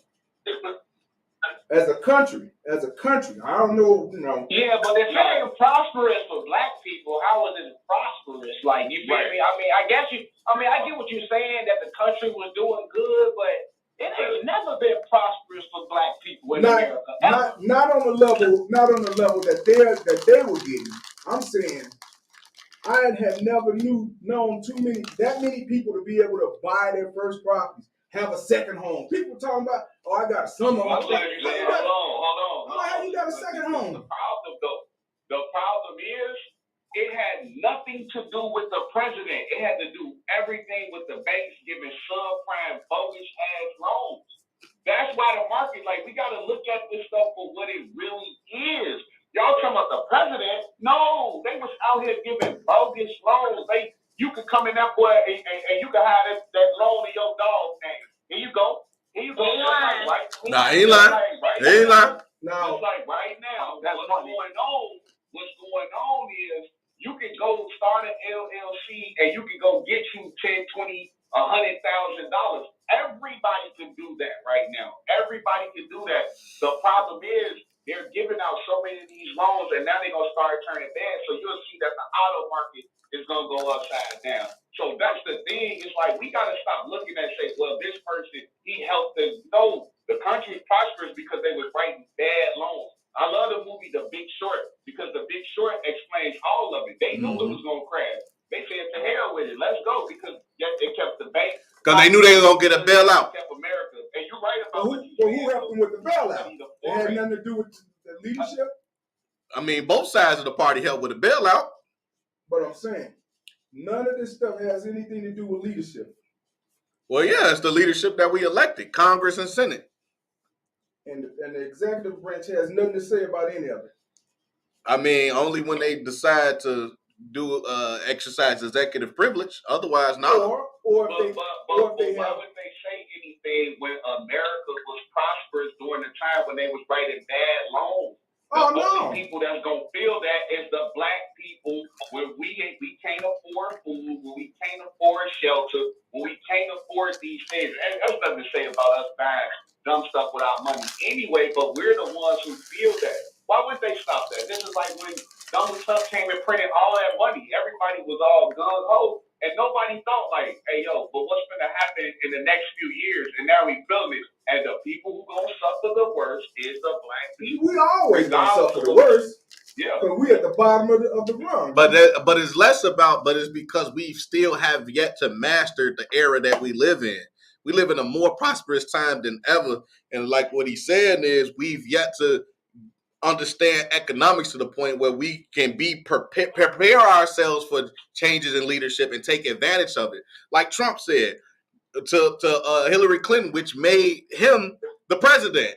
You guys will never change the laws because your friends benefit the same way my friends do. So the question is, so at the end of the day, it's like we the fools because we thinking we getting something out of anybody when in actuality they benefiting themselves, like what he's saying. Well, let me say this. I don't know if anybody ever figured this out, but white people have been ruling this country since they stepped in it. So for you to get what you getting and you moving up, that's a good thing. If you can get beyond that, that's a great thing. If you can get to the top, you done mastered it. But you gotta understand that it ain't gonna be given to you. So when times are good, we gotta utilize it. We gotta move with it. We gotta use it. We can't sit back and say we ain't getting all we forget. Yeah, we know that. We've been saying that since day one. But you gotta utilize and capitalize on what you have when it's good. And like you said, there's some good times now. Right. People complain about the inflation. It's the best time now. But they forgot. This man put stacks and stacks of money in your hand. Now they want some of their money back to equalize the situation. It was already understood that. I knew that when they were gonna dump the money into the system. I'm like, be ready for the big fall. That's all to it. But you know, we all know who the Clintons really are. I'm just saying, though that period and that president was in place, I ain't never seen it under any president, you know, that happened like that. And it could have been in a lot. And then we go back to the prison industrialized complex that actually started under George Bush Sr. when he came up with the whole 3 strikes thing. Mm-hmm. And they built prisons because of crack. And what a guy told me that works as a parole officer, he said, man, they built all these prisons because they figured the world was going to be, the U.S. was going to be an epidemic of crack people. And then guess what? Crack kills you. It kills your immune system. If you use it for 10 years, you ain't going to live beyond that much longer. He said he was checking on people for 10 years, and then his numbers started going down because he didn't have to check on them. They were dying. And that's why the prison system became small. They built all these prisons and didn't have the people to go in anymore. So, man, we as a country, we experiment on ourselves.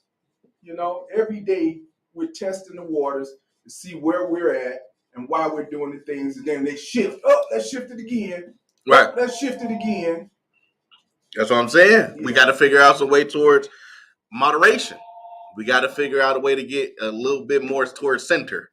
Yeah. You know, because we go way too far in each direction. I don't know how we get there anymore. We got to talk. We got to have legit talks, and I mean, because it's still incumbent on us to elect people. We've radicalized politics. We've gotten to the point where, you know, if you ain't with my mans, it's like we didn't turn it into a whole gang now. The whole world, you can't even say it. Yeah. I mean, Europe is like that. In Britain, they're like that. It's, you know, people tribal. It's all a function of how the world has changed. I mean, yeah. Who would ever thought, you know, 30 years ago the Soviet Union would have failed after sustaining itself for what, 70 years or something like that? Well, all great nations fall. I mean, but there's 50 years. And the US at some point will probably fall as well, unless we get it together. Oh, I think that's happening now. I mean, it ain't looking good. Yeah, man, that dollar looking real shaky, babe. They talk about so you know, yeah, that might be happening. So, well, yeah. All I know is everybody better have something valuable. It better be something valuable to hold on to. We got nothing more valuable than family. No, y'all don't be valuable. Y'all go work on your income producing skills. That's the only thing you need to know in the next coming years. How to work with AI, software technology, EV, like these things, they in our face. We're seeing that's facts for tomorrow. All you need to do is go work on that. Don't be stuck in yesterday. Think about what's going on tomorrow. We everybody should know that ComEd is going to build electric grids on the roads. So you must ask yourself, where can I place myself maybe 5-10 years from now so that I can be in that area if that's something that interests you. Right. We all know that artificial intelligence is here. Ask yourself, how can I be one of the programmers to work? I just seen something that said you don't got to have no formal education or no technical skills, but you can make $300,000 as a prompt writer for AI. Right. I said that. Yeah. Put yourself in the money. Work on your skills, people. Just work on your skills. That's all you need. You don't need nothing valuable other than your mind. That's it. Sit back and figure out what can I do tomorrow. That's your valuable asset right there. That's it. I totally agree. Yeah. I totally agree. But you know what else is so funny to me? How people don't have cash anymore. They just Cash App or they Zelle each other. They put their phones by each other, and I'm like, by design. I'm like, man, this is crazy. Then they say, hold on a minute, it's coming. Wait a minute. I'm like, dude, you could have reached in your wallet by now and flip the 10 out or the 20. That's gonna be a thing of the past in a minute, Steve. It's gonna Paper dirty. Bitcoin. It's all gonna be computerized. They're gonna stop printing money. Watch. Right, and everybody gonna be super controlled. Yeah, we already moving to a digital currency. Yeah. Can I say this? Me and Bill and Ted, a couple more guys, we went to Tennessee fishing a couple of weeks ago, and there was a store that didn't accept money. Bitcoin. Well, you had to do a check, you had to have a credit card, but they did not accept money. Right. Look, hey, y'all, don't let them lie to you, man. Cash is king no matter what. Cash will always be king. If right now Russia hit our electric grid, guess what? You got all that money in the bank, but you can't go withdraw it. Yeah. Don't never let nobody tell you cash is king. It's irreplaceable. Yeah, Bitcoin cool, but Bitcoin volatile. You see how it is. A stock's volatile. Yeah. But having money in that mattress, you can't beat that. Stuff it in the shoebox. If the world went back today and we only had torches, guess what? The person with $3,000 in his bank account is way more valuable than the person with $1 million. And you going, come on, man. I'm telling you, in Tennessee, I went to a store that didn't accept money. Well, yeah, but that's the South. They ain't really. I just saw something the other day. A gas station. A gas station with a convenience store. They had a gas station with a convenience store that was unattended. You had to go in there and pay with your card. Yeah. If you wanted something out of a machine, you just, if you needed to use the bathroom, they had a sign that said, come back with your receipt from buying some gas, right, and you can use this barcode to scan to go in the bathroom. But they didn't have an attendant. Everything, they had a microwave and some other kind of little thing that you can use to go right there, but everything else had to come out of the Amazon been doing that for a while now. Yeah. Amazon Go. It's right on Cermak and Harlem.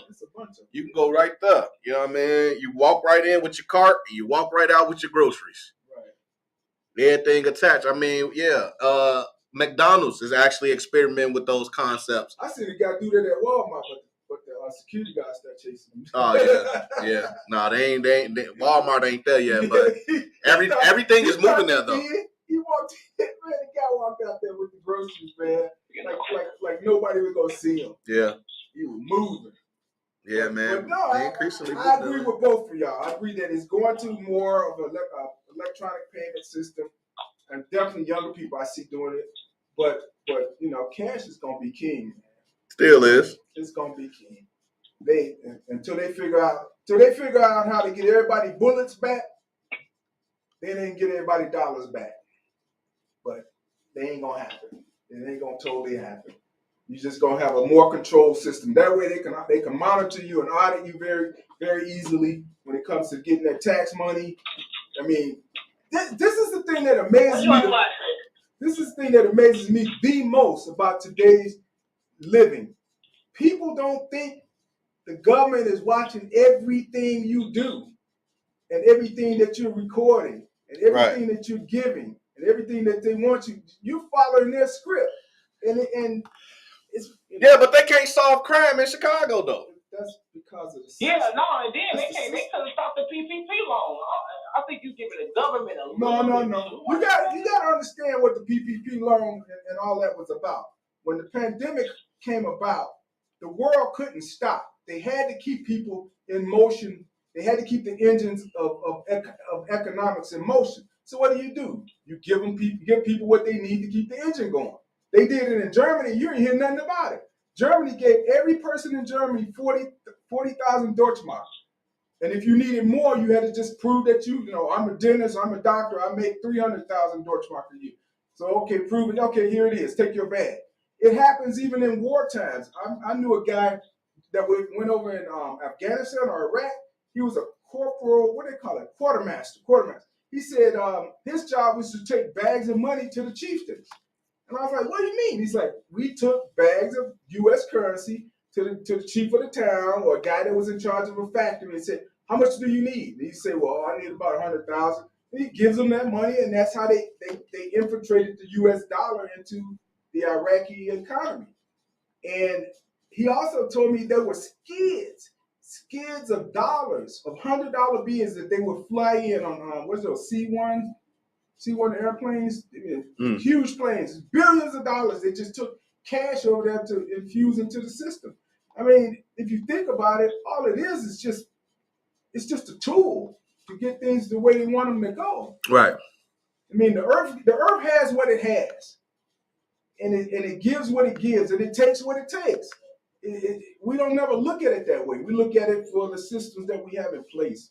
And natural law is natural law. Yeah, I'm still trying to figure out who owned the earth though, and why is everything up for sale? Well, that's why. Because that what I want to know. Well, your government own the earth. Let's take a look further. Russia own that part. Like there are owners and rulers of the earth. No, let's take a look further. Who owns the solar system? Right. And other planets? Right. Because they already made an agreement about the moon. They said ain't nobody getting down and taking possession of the moon. So they had some kind of accord of something that they came up with. But you go to Mars. Humans. Who's gonna own that when you get there and get what you got to do? Humans, man. Look how we've. Earth own the universe. I think the Earth, we own the solar system. Let's just be fair. This our shit. This our Milky Way. Like, that's ours. We already. This our Milky Way. We run it. But we don't know who owns the Andromeda though. Right. What other galaxies? Oh, look at ancient aliens on YouTube. That's fake. That's fake. All that's fake. Now that's fake. You don't think they were? Huh? Ancient aliens is fake, and they go back and look at different civilizations. They look at things that happen in space. That's fake. No, aliens are. Check it out. They've already debunked it. It's on Prime. It's on Prime. They faked all of those pyramids and stuff. Well, the pyramids. What pyramids got to do with an alien? See, that stuff they showing you, man. That's just for entertainment. That's not nothing. That has nothing to do with something outside. They ain't no aliens. It's just humans. For now. It's more than just humans. It's more than. But you believe in artificial intelligence, right? Intelligence in the universe. Right. And they talked about Project 2025, where the United States and Russia and China are dealing with weather. A lot of these catastrophes that are going on are man-made. Look at ancient aliens. Well, I can say this. In order to sustain life, you have to have water. And if you got water on other planets, it's more than likely there was some type of life. Water ain't going to exist without, that's one of the main fuels of life. Water. Yeah. So right. If you got water elsewhere, something was going on, or something's about to go on, or something is going on. So, right. Yeah. What's considered alien? UFOs are real. I don't think they call them UFOs anymore, do they? UAPs now. Yeah, they don't call them that anymore, but it's UAP. Okay. But that's real. Unmanned aerial. Something. Unmanned aerial something with a P. Maybe piano. Phenomena. There you go. Phenomena. Yeah. Yeah. I mean, again, this is why I try to, on my YouTube channel, I try to, when Fox News or any of these organizations, media companies, some of the information, a lot of the information that we get from the news is not real. You feel me? It's just not real. A lot of this be for entertainment. A lot of this be to really distract you, and to be more specific, when I say distract, they try to distract you from the things that's really important that's actually going on, not UFOs. You feel me? Now, there are such things as something in the air that's unidentified and it's flying. That's cool. But I'm talking about flying saucers and aliens, that's BS. That's something that, especially black people, we shouldn't be focusing on that. You should be focusing on. You don't believe what? No, Wait a minute, right. Okay. If you can show me, Tiny, something that's intelligent other than us, if you can show it, not speculate, not calculate, you show me something outside of this earth that's intelligent, then I will believe you. But I doubt you can show me any evidence of that. You can give me some speculation, but you can't give me a picture of a human in none of our solar system. Again, that's a distraction. You should be focusing on getting money, building business, just like all the religious stuff. We need to get rid of that in our community. We need to really reprogram. Most rich people are not religious and don't believe in nonsense. One of my brothers is a millionaire, and he don't believe in God. He don't believe in nothing because he already know. He's smart enough to know that's just nonsense.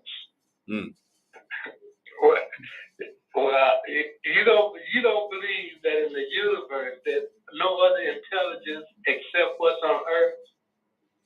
That's it. I just think it's just Earth. We ain't seen nothing yet. Like, come on, man. They have Navy pilots who have taken pictures of UFOs. Yeah, it probably was a balloon. You mentioned YouTube. Check YouTube. In space. Yeah, these people be lying. Go find a scientist. Find me a scientist that said, yeah, this is real. You're not going to find out one credible academic scientist to say that. And you can talk to Dre. Dre is about to be a doctor, and he's from academic. He cannot say something that will, in his field, that will go against the creed. He would lose all of his academic credit.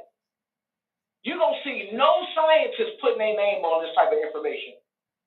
They have about, I think it's maybe 11 other planets like Earth.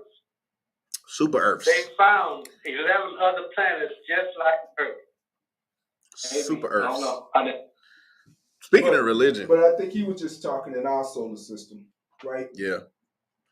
You know, we've yet to reach those. We have images and we have telescopic views of these other solar systems, but there's even potential signs of communication back and forth with radio waves. So who knows, man? But until, you know, I'm with Mosaic, you know, I do believe that there's other life outside of ourselves, because the world is just it's too vast for us to even calculate what else is out there. But I'm with him until we actually see like something that looks like a sentient living being. We just don't know. What about a plant? That's facts. Plants are sentient living beings. That's true. That's true. What they call them? Big grays, little gray creatures. Oh, the grays. Yeah. Yeah. Well, we don't know, man. That was made in the 60s. All that was a hoax. Yeah. I mean, it is what it is, man. Yeah, on the real, I'm gonna say, you know, our government, man, you know. Kim Jong-un playing games like that. You know, until our government decide to declassify the photos, the real stuff, you know. But even then, man, listen, you could go on AI. There's a program called Midjourney. You could create whatever you want to see on Midjourney now, and it's AI developed. And it looks real good because they got me the other day. I went on Twitter and I saw the Pope with a puffer jacket. The Pope looked fire. Now, I swear, I did not think that this was an AI created picture. I thought it was the Pope for real. I'm like, that's dope. Then I come back 3 days later, everybody was fooled by this photo. Everybody thought that this was a legit photo, man. Millions of people. So we like at this point, we don't even if they threw the picture out, we wouldn't even know if it was real. You know who didn't really fall for it? I don't think a lot of older people fell for it. I saw my kids was like, "Dad, look at Pope." Yeah. I'm like, oh, I ain't see the woman no Yeezy. I'm just saying he just had a puffer jacket. It was white puffer jacket. Yeah. He had some kind of jump. Yeah, no, I ain't see the one with no gym shoes. Yeah. Nah, I'm Catholic. I know how this ain't gonna roll like that. Yeah. They too traditional. Bad enough the last Pope was wearing red bottoms. They were, you know, like he got red bottoms on. It's like, okay. Yeah, but that's what I'm saying, man. Even if they did show us tiny, man, we'd be like, man, That's an AI generated photo, you know, straight up. Till we walk around 9 months later with an alien baby in you. Yeah, man. Real. Why we need our guns? Don't take our guns away, y'all. Don't take our guns away. Let's figure out a happy medium. Let's figure out a happy medium, y'all. Trust me, if there's any intelligence that's greater than ours, we're gonna be doomed anyway. Because they ain't gonna come to play. They ain't coming to play. Yeah. You know? That's just the real. That's facts. You know, and then the other part of it is you gotta think about this. Check out Ancient Aliens. What's that? The Ancient Aliens. Oh, Ancient Aliens, yeah. You have to be really right. You have to really be very egotistical and centered to think that we are the only and the last and the final of anything. You know? Right. Yeah, but you would have to be very egotistical and delusional to say we have something and you ain't seen it. No, but I don't see air. I don't see air either though. But I'm breathing it every day. You know. Yeah, but if you educated, you know how air and oxygen work. You know how the molecules work and how we able to breathe air. So you understand though. Only someone who don't understand, you know, saying like the world at a molecular or molecular at that scale, then you don't understand. But when you educate, you know how air works, right? But you wouldn't look at it that way. You do know that they claim they have found water on Mars.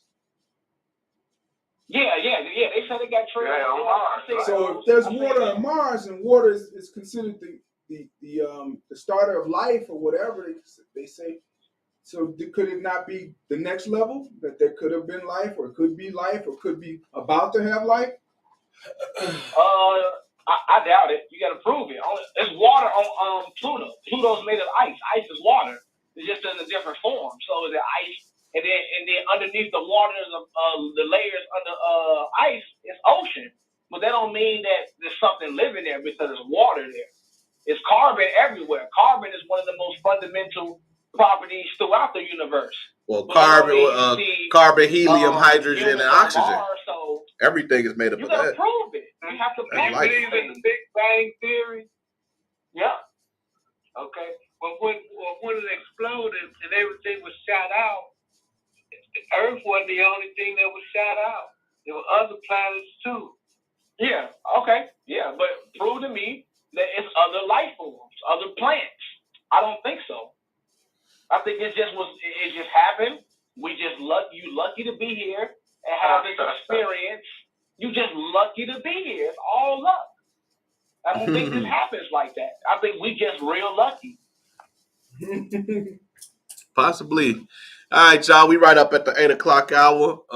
We done took it everywhere from crime to outer space. So I'm gonna go ahead and as we get ready to start wrapping up, man, get everybody final thoughts, man. I'm gonna start with you, Tiny.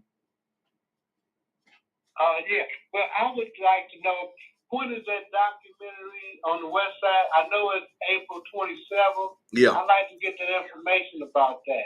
We're gonna push it back out. Yeah, we'll make sure that Tay Wilson gets us up to date on it. So I got it's so that's Thursday, April 27th at 6 p.m. It's at the Curran Center, 5628 West Washington. Right there in the neighborhood.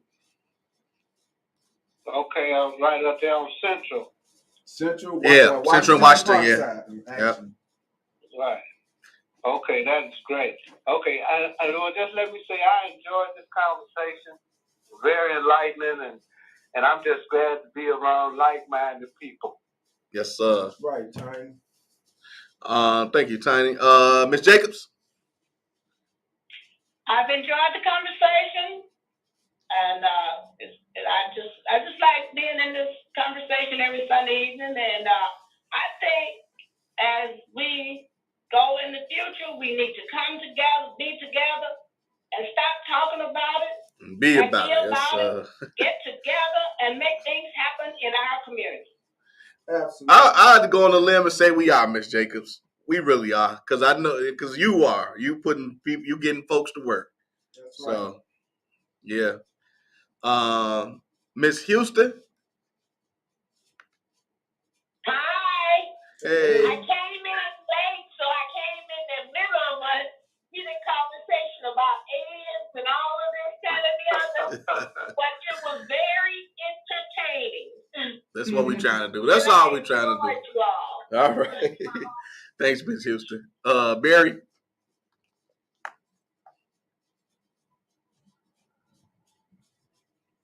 Hey guys, entertaining, yes, and seems to me a powerful force that we haven't talked about is we as a group, we're connected to each other, and it's those connections that I think are just very powerful, and we don't give enough credit to them. And I think as far as I think politicians have a very important role to play, but that's not how major changes in a community happen. I think it's the culture of the community, and everybody doing what they can and working with each other and having good communications. And I think all we need to do, and stories are very powerful. Stories like the stories of God. Whether you believe in God or you don't believe in God, they have a very powerful impact. And that's where the new narrative of the West Side comes into play, which is that there is a loving side of the West Side. It's almost like a secret. And the people who know the West Side know that secret. And the people who are, like Steve was saying earlier on, the two people he spoke to who are getting a lot of their information from the news, they get a totally different view. And that view isn't helpful to us. So I'll stop there. That's right. Thanks, Barry. Mr. Wallace.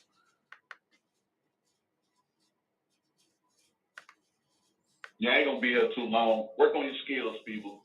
Get your skills together. All right, bet. Steve. I just want to say I think it's always great to have people speak their minds and speak their ideas and let people know, what's going on. You can't always just absorb what you believe. You got to listen to some things that others say and believe, and mold it around. Work with it. See what's really there for you. But as long as we having these, I like to think now we have a lot more intergenerational speaking, which is good because we ain't really had that in a while. That's a good thing. We got to get more of it because we got kids that we need to hear from also. But I appreciate everybody coming on and everyone saying what they know, and I think we have a pretty intelligent group of people. And I told you earlier, I thought when you called me, you were your brother calling because the way you said something. And I was like, oh, what you want, man? You ready? But yeah, we got to keep it working, man. Some things you have to kind of, like if Barry tells me something from his experience, I listen to it. I said, well, that's his experience. I got it. I get it. I wasn't there. I can go verify it and check it or whatever, but at least you get me in the room of what the experience was. And that's what I do. I look at everybody's experience and try to utilize it. Oh, yeah. Mosaic? Oh, wait, I thought I saw him jump back on. Maybe he's not on anymore. Okay. All right, yeah. I know Barry spoke about God, and today was Palm Sunday, so I went to church today. You know what I mean? Right. Got my palm, and the sermon was about being meek. That's a good thing. Being meek. Talked about the ride that Jesus took to on the donkey. Kept saying donkey. I don't know why he kept saying like that, but regardless, it's about being meek and being allowing God to have His hand on you, to utilize you, and to be open to giving your anointing or your gift that God gives you and share it with other people, because God makes room for the gifts that you have when you're amongst others, and we have to get out of our own way and be humble. Yeah, and we have to get out of our own way and be humble and be accepting of others while they are working in their gifts as well. So that's what today's sermon was about, and it was a good sermon. So I just wanted to close on that because Barry brought that up. But with that being said, we do this thing every Sunday from 6 to 8 p.m. There's various ways you can interact with the show. We got the Facebook, the YouTube, and the Zoom. It's really up to you to decide which one you'd like to tune into. In closing, I always like to say we got plenty of seats open. We just trying to welcome y'all on home. Thank y'all for allowing us to welcome you to Northwest Austin Council. Y'all have a good night. Northwest Austin Good night. Council. God bless everybody. All right. Good night. All right now. All right, everybody. So long, everyone. Bye. All right, Barry, Bye. take it easy.